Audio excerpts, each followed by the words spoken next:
Pastor Praveen పగడాలని ఆయన ఉత్తపుర international speaker ఉండే దేవుని పట్ల చాలా పోరాటం చేశాడు. చాలా కష్టపడి స్వాతంత్రం ప్రకటించి సొంత డబ్బులతో ఆయన మరణం జరిగింది. ఆ మరణం పైన అందరికీ అనుమానం ఉన్నది. పోస్ట్ మార్టం చేసి కూడా ఇంకా పోస్ట్ మార్టం రిపోర్ట్ రాలేదు. ఆయనను చంపేసిందని మొత్తం పూర ఖచ్చితంగా చెప్తున్నారు. ఈరోజు ఇంతమంది క్రైస్తవులు ఉన్నప్పుడు కూడా ఈరోజు మనుషుల కంటే మతం యొక్క విలువలిస్తున్నారు. ఉమ్మడి మన ఆంధ్రప్రదేశ్లో కానీ తెలంగాణలో కానీ ఇంత ఘోరాలు జరుగుతున్నాయి క్రైస్తవుల పైన. కాబట్టి ఈ క్రైస్తవ సమాజం మనం మేల్కొనకపోతే, ఈ క్రైస్తవ సమాజం మనం ఐక్యంగా ఉండకపోతే రాబోయే రోజుల్లో మన పాస్టర్నే కాదు ఇట్లా చంపేసే దినాలు రాబోయే రోజులు ఎన్నో వస్తాయి. కాబట్టి ఎందుకనంటే మనం ఒక ఐక్యంగా ఉండాలి.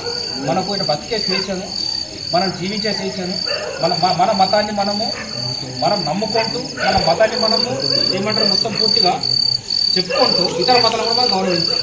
కానీ ప్రస్తుతం భారతదేశంలో జరగట్లేదు. మన మతాన్ని మనం ప్రచారం చేసుకుంటే చంపేసే పరిస్థితులు వస్తున్నాయి. కాబట్టి దీన్ని భారతదేశంలో లౌకిక భారతదేశం అని పిలుస్తుంది.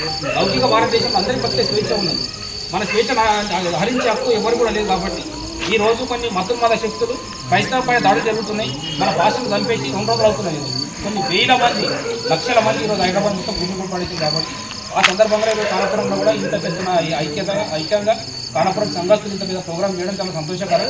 ఇటువంటి యూనిటీని క్రైస్తవుల పైన మనం ఎవరికి మనము హిందూ ధర్మానికి లేకపోతే ముస్లిం ధర్మానికి మనం వ్యతిరేకం కాము. మన ధర్మాన్ని మనం దాటి చెప్పుకుంటున్నాం, మనం కాపాడుకుంటున్నాం. అది మనకు బాబాసాహెబ్ అంబేద్కర్ ఎవరైతే భారత రాజ్యాంగంలో మనకు అనిపించిన హక్కు ఉన్నది అది. కాబట్టి దాని విషయంలో మన అందరం ఐక్యంగా ఉండాలి.